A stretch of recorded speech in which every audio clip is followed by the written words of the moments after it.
This episode is sponsored by BetterHelp. The holidays are over, the decorations are down, and suddenly everything feels a little empty.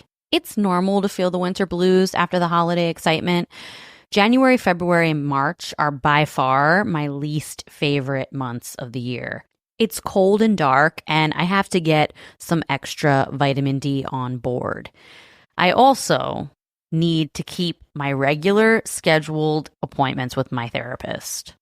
So if you're feeling that post-holiday funk, I definitely suggest you checking out BetterHelp because maybe it's time to talk. You might also be one of those people like me who makes New Year's resolutions and you get super motivated.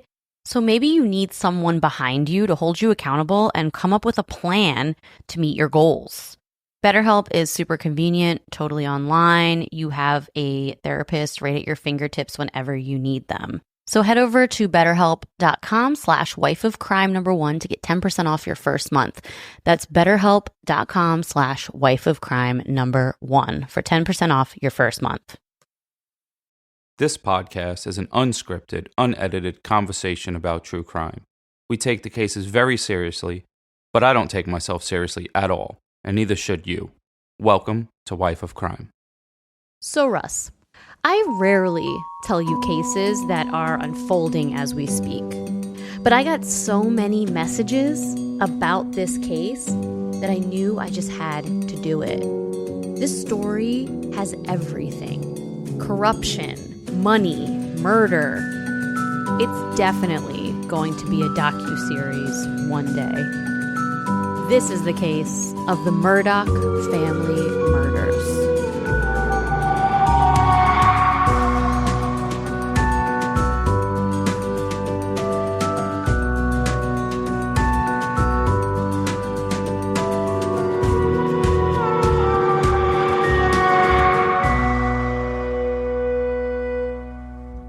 Hello, everyone. Welcome back to Wife of Crime, a true crime podcast where I tell my husband Russ my favorite true crime cases and he reacts to them.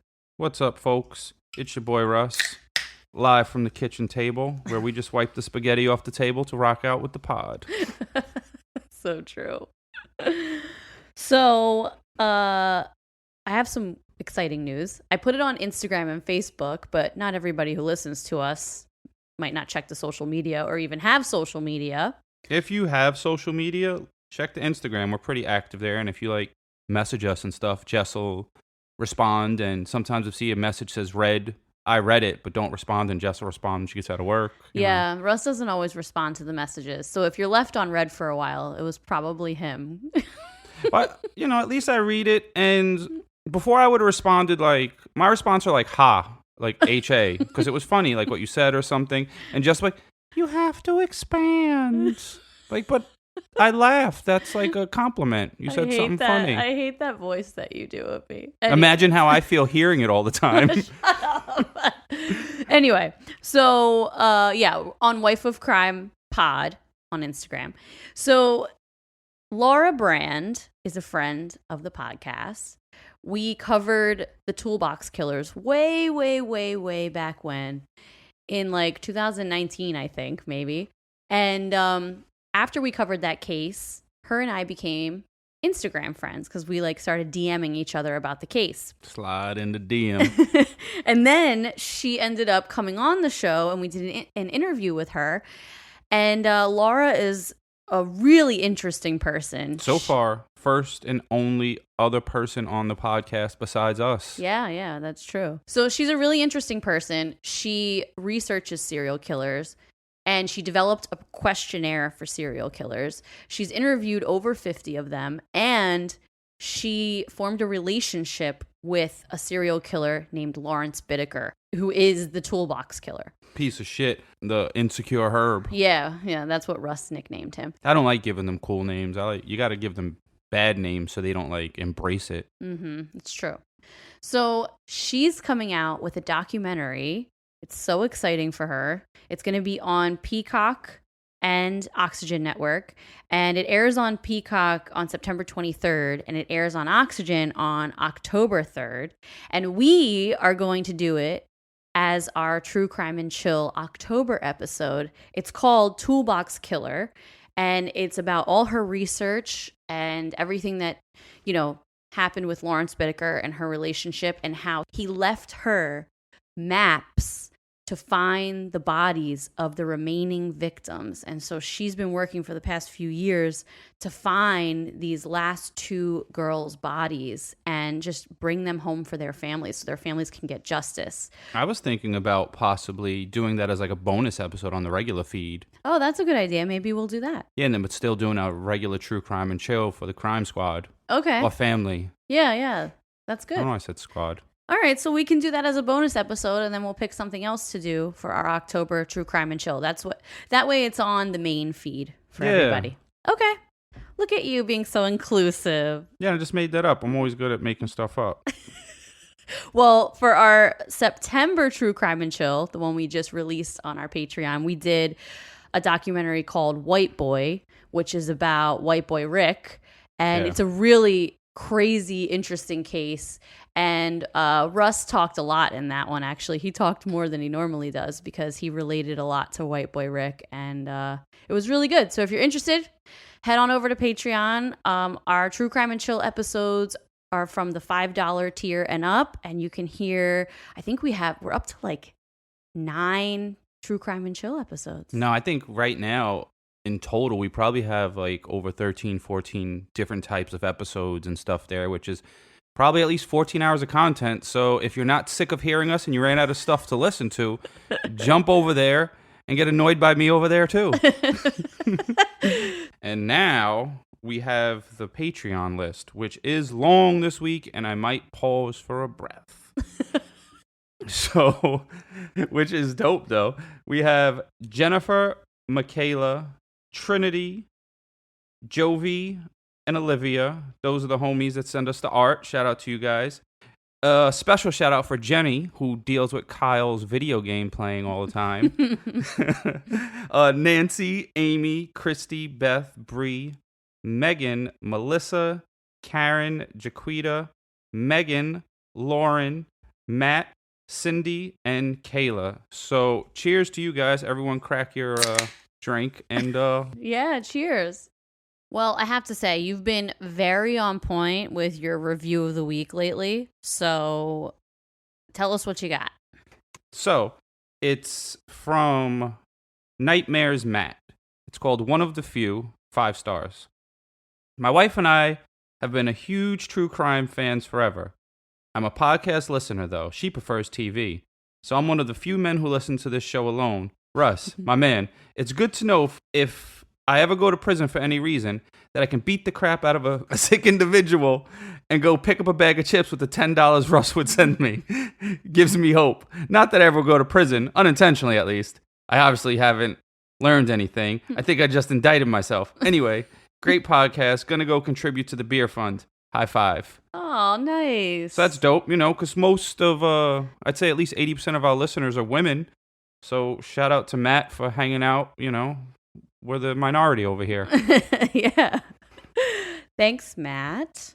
So on our last episode, we featured 2 podcasts, and we've got a ton of new listeners from them, from Moms in Murder and the True Crime Guys. So thank you guys for coming over and checking us out if you've heard us on their podcast. Yeah. And we really appreciate them for playing our ad because we got all these new people here. Yeah, what's up, guys? Good to have you.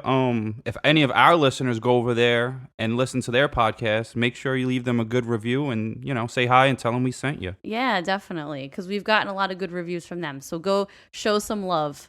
All right. Now, I've gotten a lot of suggestions for cases, like a lot. And I have a very long list, but I have never gotten a case suggestion quite like this one before. I know for a fact that this case will definitely be made into a Netflix documentary or a movie or even a series one day. It involves power, money, multiple murders, corruption. Literally, you name it, this story has it. But the craziest part of all is this case is still happening. There are details still coming out as of last week. This is an active investigation right now. So this is going to be one of them leaving us on a cliffhanger. Here it comes. Yeah. So this all started way back in 2015 in South Carolina, but it has now grown to the national media, and people are following this case very closely, and they're super invested. Well, you guys are in luck. You know why? Because you have a profiler on the case who's probably going to wrap this whole thing up by the end of the podcast, and we're going to close the case. I am interested in hearing your opinions on this one. So I've gotten multiple messages about this case in the last 2 weeks, and I just knew I had to cover it ASAP. I actually had a different case planned for this week, but once I got all those messages, I was like, you know what? I got to do this one because people are really invested. Mm-hmm. And it kind of reminds me of this show on Hulu. I mean, not the case, but just the fact that this is an ongoing investigation. If you guys haven't seen Only Murders in the Building on Hulu, it is so good. Steve Martin is in it, Martin Short. And it's honestly a cute show, but it's about an active investigation and these old guys and this young girl, Selena Gomez plays her, and they're doing a podcast on this active investigation. So it's I really like it. I think it's cute. So now this story, like I said, is a true scandal. This is the crazy case of the Murdaugh family murders. Are you ready? Yep. So I got a majority of my information from this case from a listener of ours, actually. Oh, her name is Fallon, and she described herself as, quote, like Jimmy Fallon, but not as famous. That's how she signed the email. The name or as funny? She's kind of funny, actually. She said some really funny things in this email that were cracking me up. I loved it. So she wrote me an email, and the subject line said, urgent, in all caps. So I had to read it. Fallon's email was awesome and so funny. She's from South Carolina, and her mom is a bartender in the area. So she gets to hear all the juicy local gossip about this. She really wanted me to tell you this case because not only is it literally unfolding as we speak, but it's like a freaking John Grisham novel. And I don't know him.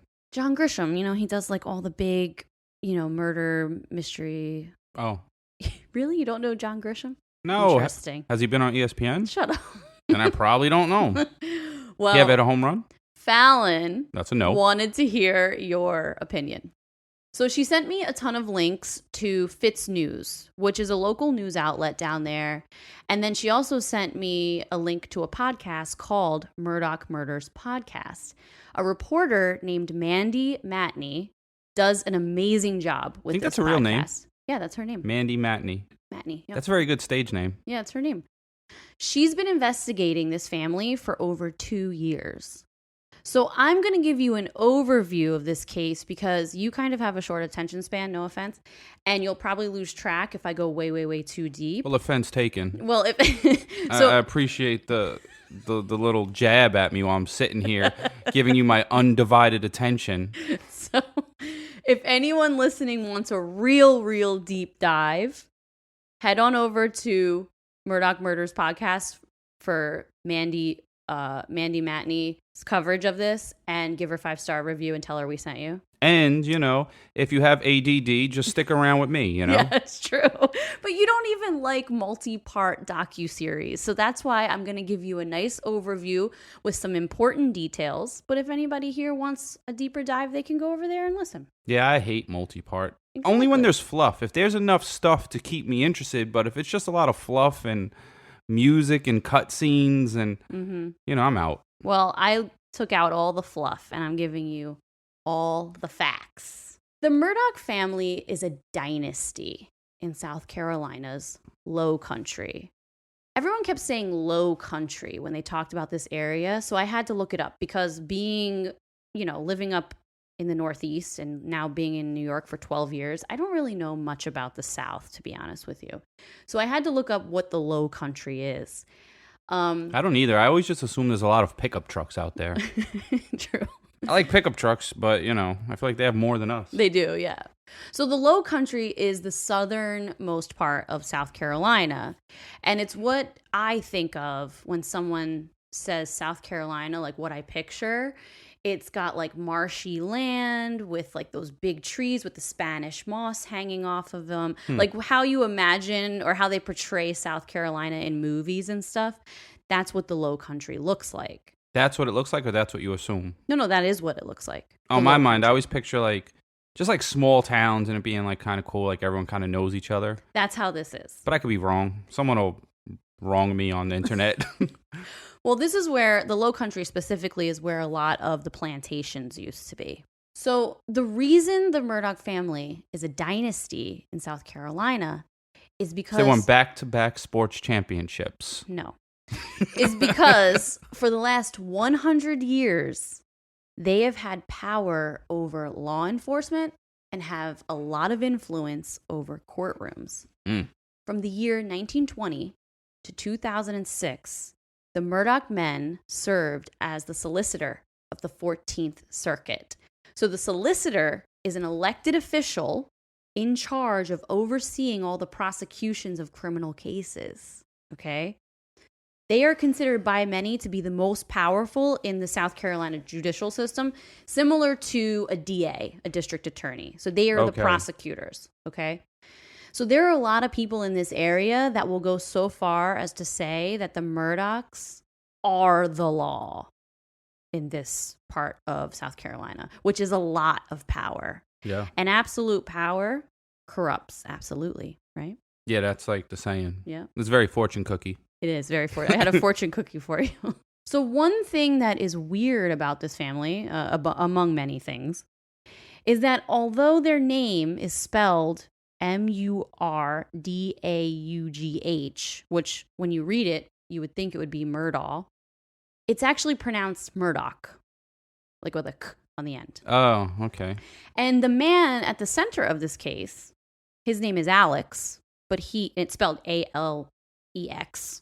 And he pronounces it Alec, which is I find weird. I don't know why. I just find it weird when people just change names like that. I'm always going to use every letter you put in your name, Alex. I don't care. You don't get to take letters out or put them in. It's their name. They can do whatever they want with it, honestly. Well, I'm assuming you're using the letter if it's there. Yeah, true. So after 2006, the Murdaugh family started their own firm. And this is when their money started influencing and corrupting courtrooms, right, to the next degree. It's a well-known fact that if you're going against the Murdaughs, you're going to lose. One of the Murdaugh boys is named Richard Alex Murdaugh, and he goes by Alec, like I said. He and his wife Maggie had 2 sons, Paul and Buster. On June 7th, right, just 2 months ago, June 7th, 2021. Oh, now. A couple months ago. Alec returned to his family's 1,700-acre hunting estate around 10 p.m., and he found his wife Maggie and his son Paul dead. 911 dispatchers received this phone call.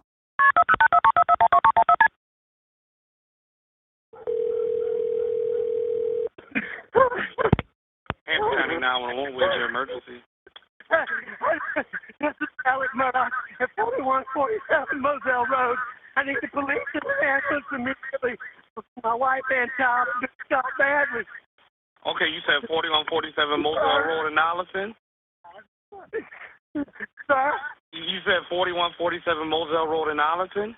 Yes, sir. 4147 Moselle Road. Stay on the line with me, okay? Hurry. Yes, sir. Stay on the line with me, okay? Collier County Communications. Carlton, I have an Alex Murdaugh on the line, caller from 4147 Moselle Road. He's advising that his wife and child was shot. Okay, and sir, give me the address again. It's 4147 Moselle Road. I've been up to it now. It's bad. Okay. Okay, and are they breathing? No, ma'am. Okay, and you said it's your wife and your son? My wife and my son. Are they in a vehicle? No, ma'am. They're on the ground out at my kennel. I copy. Okay. And did you see anyone? Okay. Is he breathing at all? No. Is she? Okay. Do you see anything? Do you see anyone in the area? No, ma'am. What color is your house on the outside? What color is your house on the outside? It's white. You can't see it from the road. Okay. Is it a house or a mobile home? It's a house. Okay. And what is your name? My name is Alec Murdaugh. Okay. And did you hear anything, or did you come home and find them? No, man, I've been gone. I just came back. Okay. And was anyone else supposed to be at your house? No, ma'am.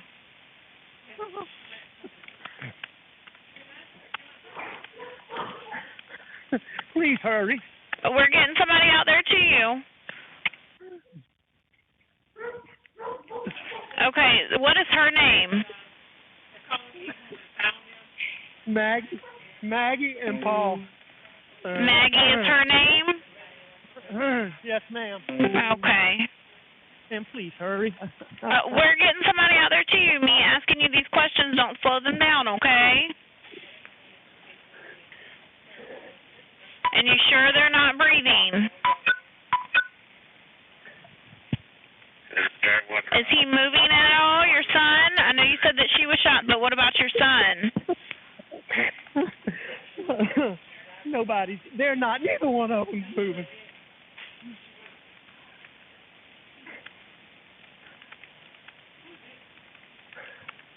What is your telephone number? And does anything look out of place? Ma'am, I not particularly, really, no, ma'am. Okay. Are they close, ma'am? Yeah, they've been en route with you ever since you've got on the phone with me. I have multiple people coming out there to you. Okay. I don't want you to touch them at all, okay? I don't know if you've already touched them, but I don't want you to touch them just in case they can get any kind of evidence, okay? I'd already touched them trying to get to see if they were breathing. Okay. Well, I just don't want you to move anything just in case they can get any kind of evidence, okay?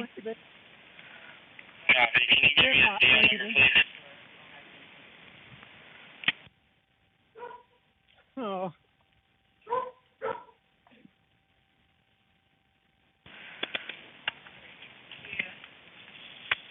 Ma'am, I'm going to call. I need to call some of my family. Okay. On this. Well, do me a favor for me. Whenever you see the officer or the medics, because they're all coming to you. Absolutely. Okay. But we have them come in, turn on the flashes on your vehicle so they can see you, okay? You got the flashers on for me? I do. Okay. All right. Just whenever you see them. Okay. How old is your son? 22. Okay. All right. We're getting them out there to you, okay? And I will answer if you call. All right. Okay. So, what was your first reaction to that phone call? They were fucking with him. Yeah. Like, you keep asking me the same question over and over, and I guess he's a southern boy who isn't going to be like, I told you that already, just get over here. Yeah. And then she asked him, what's the caller ID? My response would have been like, what's the caller ID? I mean, what's your phone number? Oh. I'm like, don't you have caller ID? Mm. Like, they're just messing with him at that point. Maybe. I mean, they try to like, get a lot of information. I would have hung up. I would have been like, I gave you the address already. We're not friends. Goodbye. I know. The funny thing is, I wrote in my notes. So annoying. I wrote, first of all, I have to say, even in a moment of sheer tragedy, Southern people are so nice. Yeah, he was so nice. He kept saying ma'am and sir, and we're just not that nice at all. Like someone, I could see someone in New York being like, "You writing a fucking book? Just get over here." Yeah, definitely. No, New Yorkers are not that nice. But a lot of people actually criticize this call, right? Not on the dispatcher, but criticize him. I hate that because every time a call comes up, oh, I would have said this, I would have did this if I was really distraught. No one really knows how you would act. I hate that shit. Yeah, and that's what I also wrote in my notes. They say that he's being over dramatic and fake. Oh my God. But really, I can't agree with that either. Like, what gives anyone the right to say if this is a dramatic phone call or not? Like, how do you know how you'd react if you find your wife and kid shot to death? So you might be worse. You might not be able to talk. You might just be sobbing uncontrollably, or some people laugh when they're nervous, or That's true, so like who knows how you're gonna act. I had a patient the other day who was in a traumatic situation, came in as a trauma into the ER, and he was laughing the whole time. And he was in a lot of pain and he was scared to death, but he kept saying, like, I just laugh when I'm nervous. I laugh when I'm nervous. And he kept laughing and cracking jokes because he was so nervous about all of us, being on him and putting him on the monitor and touching him and putting IVs in. He was really scared and he just was laughing the entire time. Yes. And he wasn't drunk or anything. It was just a reaction. Yeah, so however you deal with it is how you deal with it, you know? Exactly. Because that could be you in that same circumstance with a real tragedy and someone saying just because the way you're emotionally reacting, you're guilty or you did something. Yeah. So right with all that, whatever he said on the phone call, I didn't get any guilty from him. Okay. But, right. I got a lot more story to tell, so it's not over? Keep going. Shut up. Thought that was it. Over. I just profiled it. It's not him. We good. Way beginning. So, according to Fitz News, 22-year-old Paul Murdaugh, his son, was killed by a shotgun shot to the chest and head, whereas his mother, 52-year-old Maggie, which was Alec's wife, was shot multiple times with a semi-automatic rifle. 2 separate guns. Very weird to have 2 different guns in the same double homicide. Unless you have 2 people doing a robbery. Oh, you're saying my entire script, bro. You're literally... My next sentence is the only answer I can say is it seems like there could be 2 shooters. Or 1 shooter trying to look like there's 2 shooters. Fair point. But the script is always in my head, even though I never read it, because I'm very intuitive, as our medium listener says. She did, yes. So South Carolina's Law Enforcement Division, also known as SLED, took over the case early on because the county sheriff's office has way too many ties to the Murdaugh family, and it's a conflict of interest. So early on in the investigation, Alec Murdaugh was considered a person of interest. But due to him having a pretty rock-solid alibi, he was ruled out early.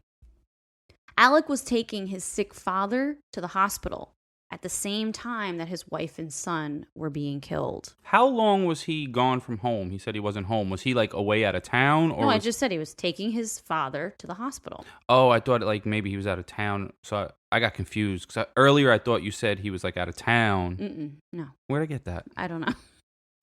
I guess because South Carolina's out of town to me.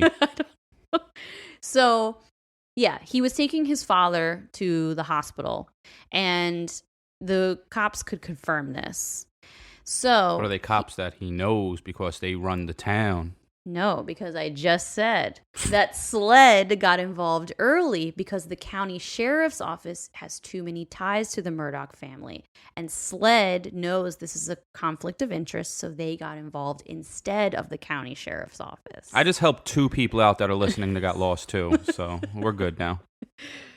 So the question is, who would want to kill Maggie and Paul Murdaugh? Well, it turns out maybe a few people. There are actually a number of deaths connected to this family. You guys already know because we have been talking about them for a while now. Via Hemp is by far one of our favorite sponsors we've ever had, okay? We use their products all the time. Maybe you're a little like me. You're a little anxious. You have a hard time settling down. You're kind of wound up a lot. If that's you, Via Hemp products are for you. Check out their website. You will find something that speaks to you. Maybe you're like Russ. You have a hard time sleeping because you have bad nerve pain or chronic pain. Then Via Hemp is for you because their gummies will help you get some quality sleep. Maybe you're looking to have a really good time. Maybe you just really like edibles. You want to laugh. You want to get the munchies. You want to watch a movie and have a really strong belly laugh. Then Via Hemp products are for you, okay? They're literally for everybody. So head over to viahemp.com, promo code wifeofcrime1 to get 15% off your first order. That's VIIAHEMP.com.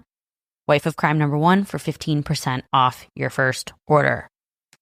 Last year, Save More Money was the most popular New Year's resolution in America. Clearly, a lot of us feel like our money is slipping through our fingers. Well, I don't know about you, but I'm not the best saver, and I don't know much about investing until I started saving and investing with Acorns. Turns out you don't have to be an expert at all because Acorns will recommend a diversified portfolio that fits you and your money goals.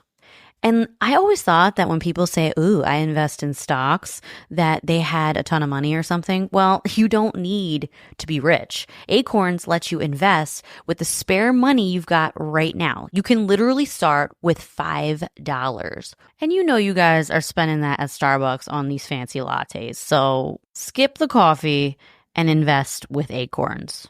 You don't even need a ton of time. Like you can just sign up and start investing within 5 minutes. Head over to acorns.com/wifeofcrime or download the Acorns app to start saving and investing for your future today. That's acorns.com/wifeofcrime. So after this double homicide, police started looking at any and all leads, right? And they realized that Alex's two sons, Paul and Buster, do not have a squeaky clean past. Back in 2015, in the early morning of July 8th, there was a young man named Stephen Smith who was apparently killed in a hit and run. Stephen's body was discovered around 4 a.m. lying in the middle of a road called Sandy Run Road, which is like a 2-lane road in Hampton County, South Carolina. But crime scene photos definitely make a lot of people question the legitimacy of a hit and run ruling, okay?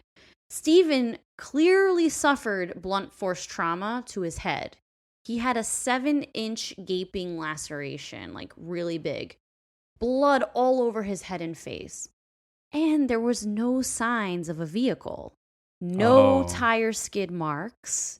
No broken glass. Literally no signs of a vehicle at all. Plus, his clothes were still on. Like, he didn't have any problems or trauma with his body. Oh, so there was like no scrapes or nothing? Only his face, head, and I think his shoulder.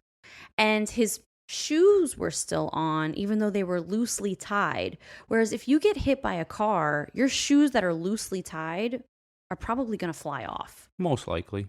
So there's a lot of issues with this hit and run ruling. And highway patrol officers, they kept returning to the scene of the crime to investigate this hit and run. But every time they found nothing to indicate a vehicle was involved. So they were totally stumped. The Murdaughs were not named suspects in his death. However, police received multiple tips linking Stephen's case to the Murdaugh boys. So Stephen was an openly gay man. Well, he was 19, so he was like an openly gay young man. Wait, how long ago was this? 2015. Oh, so still not so long ago. Because normally when you tell a story, like I picture it, and most stories in my mind are in black and white. So now I got to change the color, change it to a color TV. That's so funny. Why? I don't know, because it's a long time ago. Yeah. You don't like if you're telling me a story from 1920, I'm seeing the whole story's in black and white in my head. Well, this was just in 2015, so turn on your color TV. So I think it's like 720p definition back then. Maybe it might not have been 4K. Okay. I want to tell them a funny story. Oh, okay. So I may have told this story before. What? So I remember when I was shopping for a TV. Oh, God. I was telling she's giving me such a dirty look. So I remember, I think I had like a 1080p TV and 4K was coming out. And I was like, I don't even need a 4K TV. I don't even see in 4K. And Jess's response goes, what do we see in? I hate you. I mean, it was just like a dumb moment. She still doesn't understand why. No, she I goes, do. Because she goes, what do we see it? And I just like, what? I'm like 720p or something like that. We don't see in megapixels. I know, Russ. I have a bachelor's in science. I know. But not in megapixel.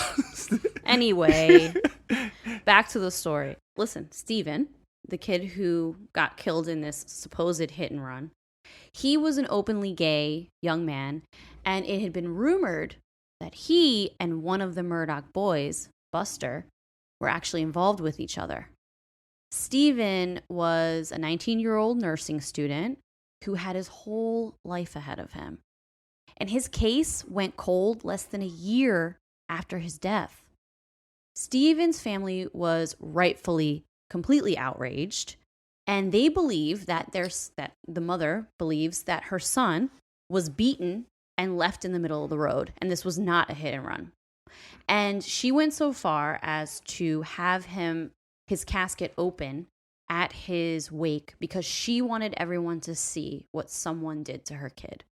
Okay. So now, according to a man claiming to be Steven's boyfriend, Steven had been harassed by a group of guys in the area for a number of months. He was harassed for being gay, and they used to follow him around and threaten him, and they even would mess with his car all the time. So the night of his death, his car was actually found a ways down the road, and his stuff was still in there. So what they think was he either ran out of gas or something happened. His car broke down, and he was walking down the street after his car broke down, and then he got hit by a car. But that's kind of just the story that the police were putting out there. Yeah. Wait, so his car had no gas in it?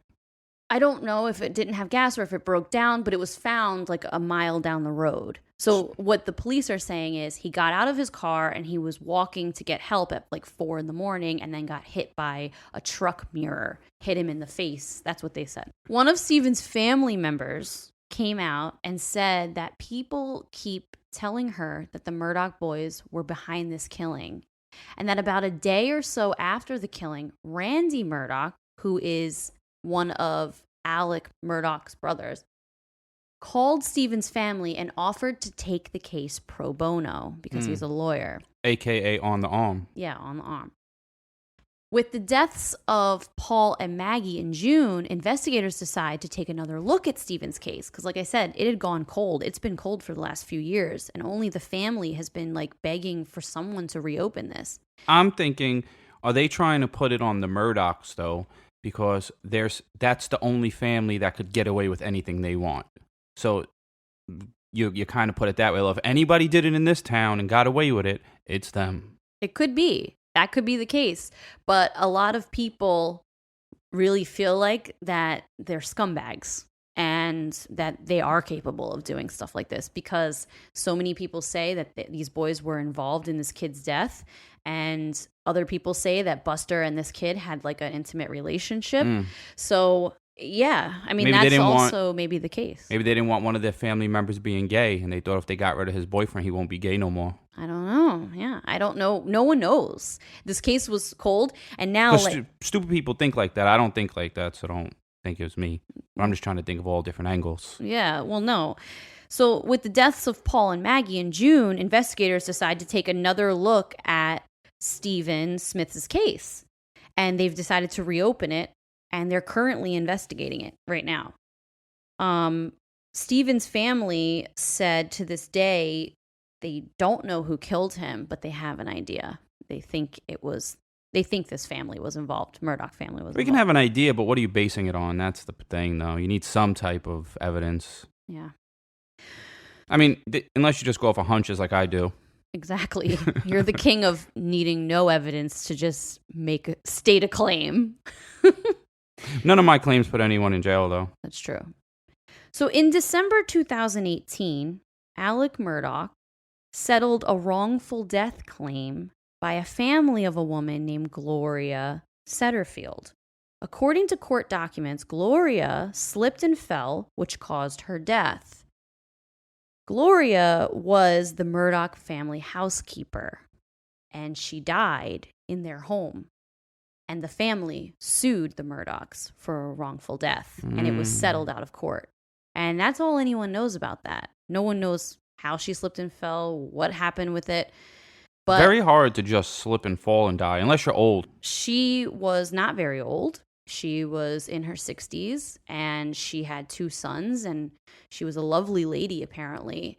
And there Good are a old lot Southern of belle. Yeah, there are a lot of rumors out there that the family, was involved in this death as well. Wow.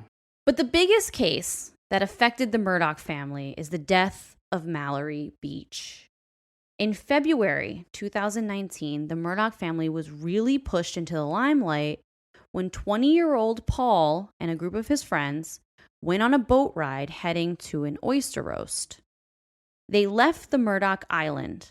Yes, they have an island, which is crazy. There's some real rich people stuff. So, yes, they have an island, along with many other large and impressive properties in the area.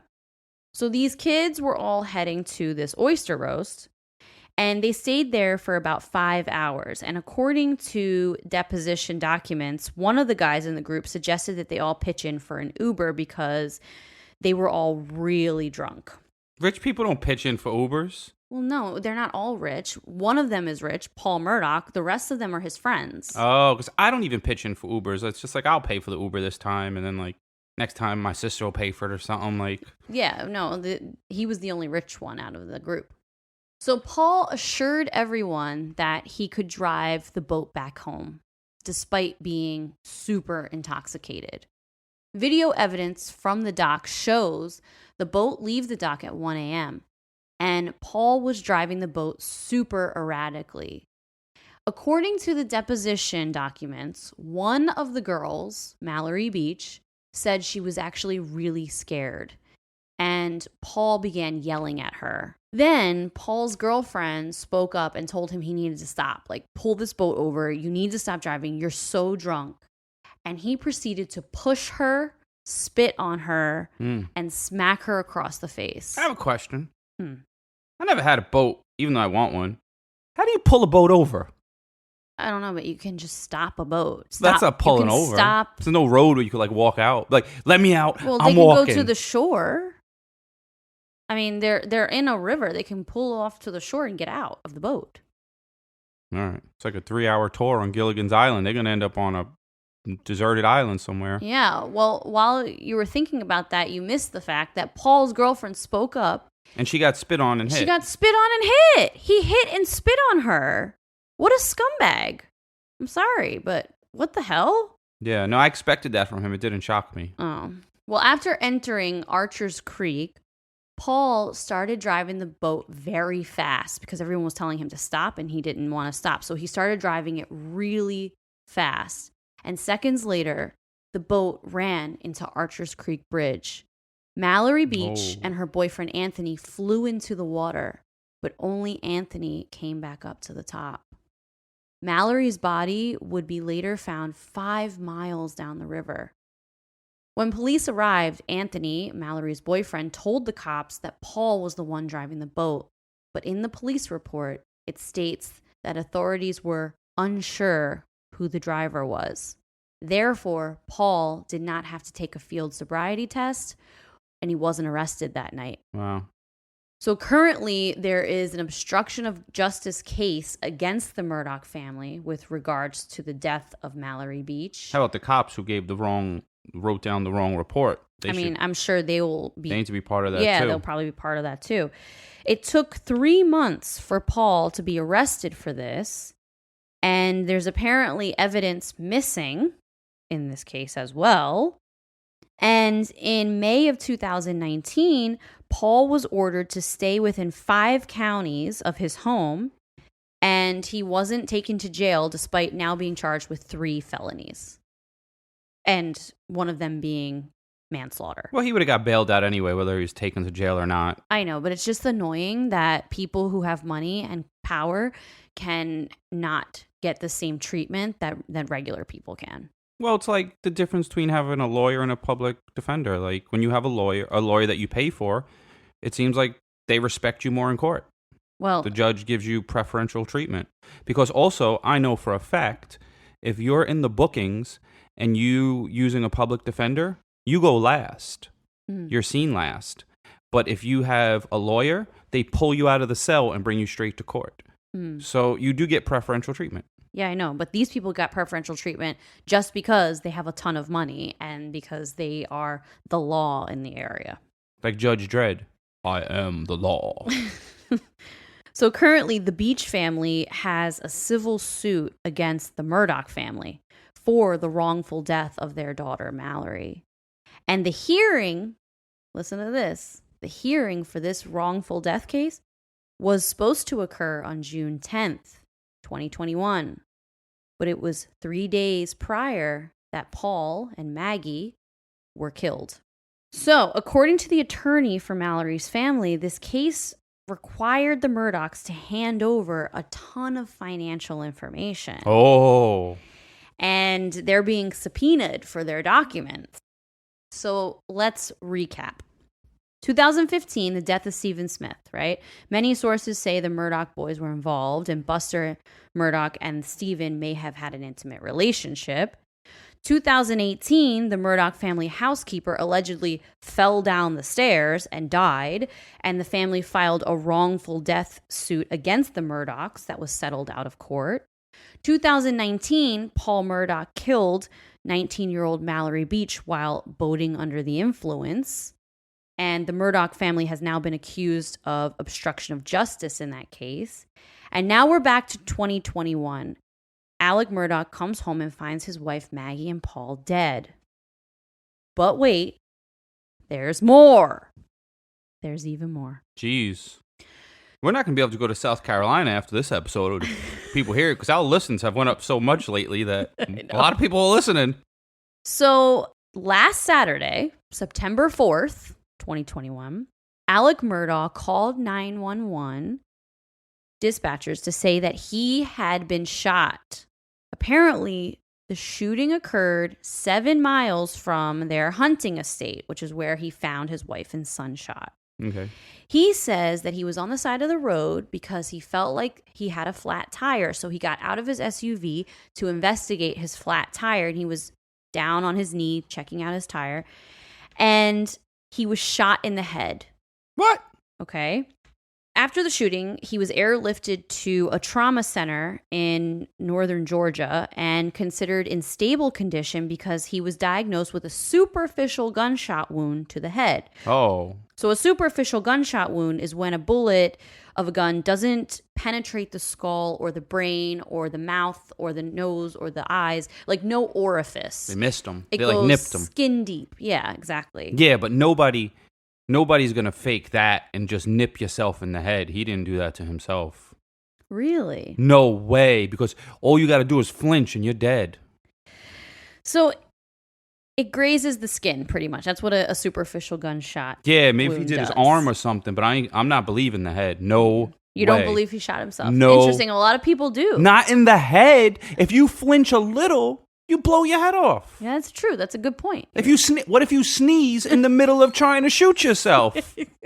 You cough. If you sneeze, You're like if you're about to pull trigger. That's it. It's over. Okay. So No way. And Well- there's a lot of bugs in the South. He could have flinched. A mosquito could have bit him. So SLED agents were immediately put on this case to avoid a conflict of interest again, right? So the county sheriff's They took their department, dog sleds right there. the and county sheriff's department didn't get involved because the Murdaugh family is so, influences them a lot. Not much else is known about this case except that, okay, are you ready for this? Here's another twist in this saga. As of Monday, September 6th, it came out that for the past, I don't know how long, but maybe a few months or a year, Alec had been battling an opioid addiction and that he was pushed out of his law firm for misuse of funds. Okay. Just like our condo board over here. And then on my birthday, September 8th, a knife was recovered that matches the object that apparently slashed Alec's tire, causing the flat. You said slashed. I made a mistake. I was wondering what you meant. I thought maybe that was a special way of stabbing. Oh, I just made a mistake. So anyway, the object that apparently slashed Alec's tire, causing the flat, was recovered. But are you ready for this?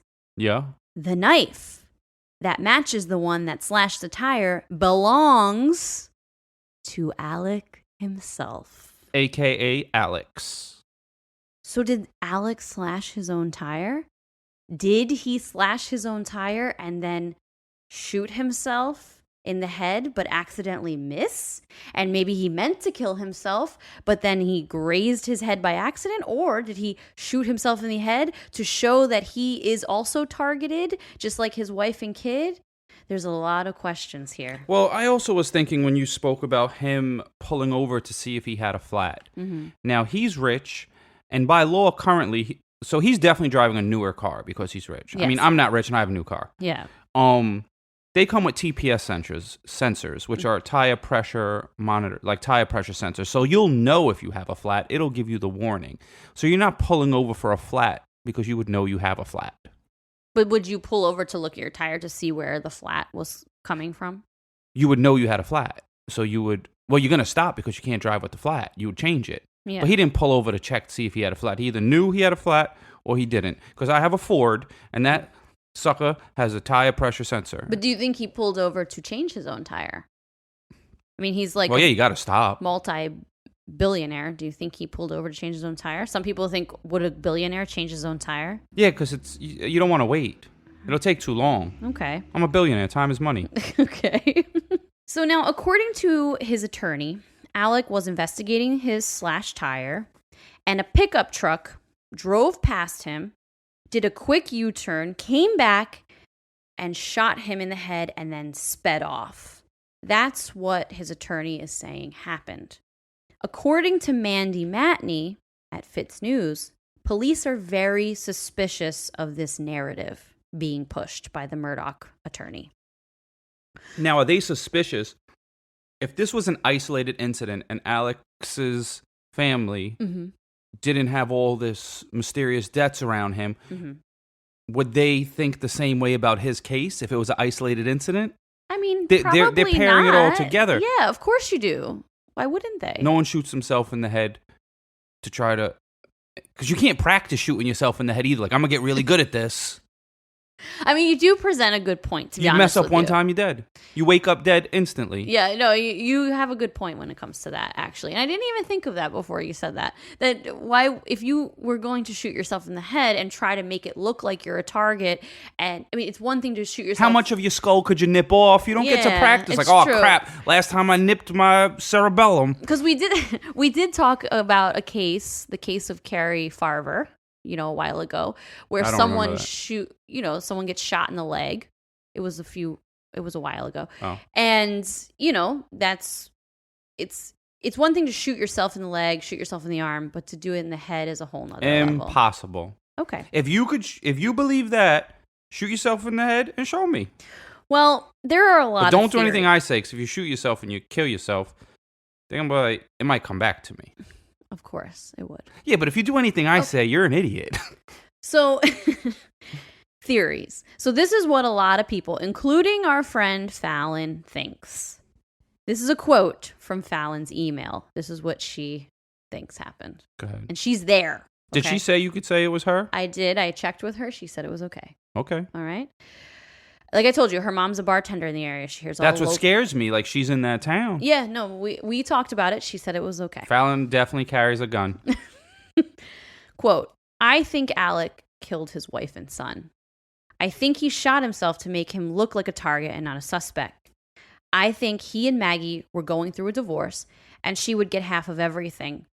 All that land the hunting lodge is on, and he didn't want that. Maybe she found out about his mistress. And she didn't like that either, because he apparently had a mistress that he was sleeping with. Okay. I think Alec was so angry at his son for all the fuck-ups that he killed him. This is one huge Southern bless your heart mess.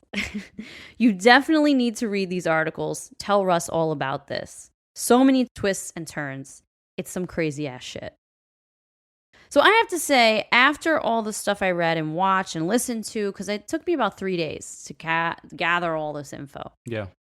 I kind of co-sign this theory. I co-sign it up until you shot yourself in the head. Really? Okay. I bet you I can't even find on YouTube where someone nips themselves in the head with a bullet on purpose. Yeah. And you can find anything on YouTube. But go to World Star Hip Hop. There's all kind of crazy stuff there. And I never seen that. So the other theory is that they have done a lot of dirt and someone that they screwed over wants them all dead. I don't really know, though, if I agree with this because why would they kill Maggie, the mom? Why not kill the brother Buster and Paul? Why not kill the men? Why kill Maggie? Guilty by association, but he could have done it too. So you think Alec could have done this? It's not... Yeah, he could have done it. He could be part of it. It's not out of the realm of possibility that he would kill his wife and son. I don't know why. What's his motive? I mean, you said the cheating, like she said, and Yeah. the mistress, and might be a divorce. That's a possibility when any spouse dies. It is. Because you're never going to know, because one of them is gone. Yeah, I mean, we just watched the other day, remember? We watched on, I forgot what it was on, YouTube or something, this episode about this dude who his wife put a hit out on him, and so he faked his own death to catch her. Oh, yeah, that was on Vice. It was on Vice News, that's right. I mean, people took kill their pictures of- spouses all the time. Yeah, they took pictures of him in a ditch with like a Yeah. bullet wound. Yeah. So, yeah, and like, especially if people have life insurance on you, you got to be careful. Well, I think... So if I go missing, everyone knows it was Jess. Shut up, bro. I mean, we don't know. This is still unfolding, but it's a twisty, turny, crazy saga of a case. And I feel like this is definitely going to be made into a movie or a show. Oxygen is going to pick this case up and start covering it at some point. Like, this is huge. I think more needs to come out before I can make a TV show out of this. Okay. Well, I mean, they have a lot of power and a lot of money, and those types of people don't always go to jail. I'll hit Oxygen up. We'll work it out. So this is still unfolding, and we have to wait and see what happens. So that's it. I have no answers. That's it? That's it. We have to wait and see what happens. Holy cliffhanger, Batman. I know. So we're going to have to update everybody on this case as it unfolds. Maybe we need to do like the crime family could do like a don't fuck with cats thing. We'll just all get on it. Oh, that's a good idea. We can all be web sleuths together. Yeah, I'm just going to put you guys on it and read it. I'm not going to do any of it. He'll read it and give his unprofessional professional profiler opinion. Yeah, and I would like to respond on the internet, but I don't. I mean, I respond, but I don't like responding because I make so many typos and I have to go back. I mean, other guys probably do the same thing. And then I'll do speech to text, and I must talk weird because it always like puts the wrong words in there. It's so annoying. Maybe it's your accent, your Bronx accent. Yeah, but this is how you're supposed to sound. Oh, shut up. Maybe there needs to be a button on the iPhone. Obviously, I use an iPhone. That, like, for different geographical areas for accents. Oh, that's a good idea. Yeah, so Look at Apple that. hit me up. I got another one. I'm like DJ Khaled. Another one. So the sad part about this, though, is that Stephen Smith and Mallory Beach don't have justice. Their families don't have justice for their deaths of their kids because Mallory was killed by this kid, Paul. I mean, now he's dead, but who's going to pay for that? And like, Stephen Smith was killed and they called it a hit and run. It's clearly not a hit and run. Like, who's going to take responsibility for these kids' deaths? It's really, honestly, like, we joke throughout the podcast I'm not joking about random their things, deaths. but obviously, Russ. But seriously, these people are dead and no one is taking responsibility for it. And I'm curious to see how this all unfolds. Yeah, I wonder if there's like a section on YouTube where they like check on this. So you know where? Reddit has all that. Oh yeah, Reddit. There's a ton of Reddit going on about this. So I'm not getting on Reddit. I feel like you say one thing wrong and then these web sleuths will start investigating me. True. You investigate me, you'll just be bored. They'll be like, damn, he's at work again? This guy's always at work. He's so boring. Well, definitely hit us up on Instagram. I want to hear your theories, especially if you guys have been following this and I want to hear your opinions on this case. Thank you to Fallon for your awesome email. And I'm excited to hear her thoughts on the episode because she was really wanting us to cover it. So have a wonderful week, everyone. Yeah, we also are, secret news for you guys, are working on some new cool merch, even though we do have merch right now. So if you go to wifeofcrime.com and hit the merch link, we have some dope merch, but we do have some new merch coming out. Stay tuned. Yeah, stay tuned for that. We're revamping it, and I'm super excited. Yeah. And so check us follow out. Oh, go ahead. Follow us on Instagram at Wife of Crime Pod and Facebook at Wife of Crime, the Crime Family. And you can check our link tree at Wife of Crime Pod, and you can find our Patreon. And if you're interested in hearing more content, sign up for the Patreon. Yeah, and we got a Twitter, which I don't tweet ever. And we Jess tweets sometimes there. Yeah, sometimes. And we got a TikTok, but we're too old. We don't know how to use it good. Give us some ideas for TikTok, kids. All right. Have a good week, everybody. Bye. Peace.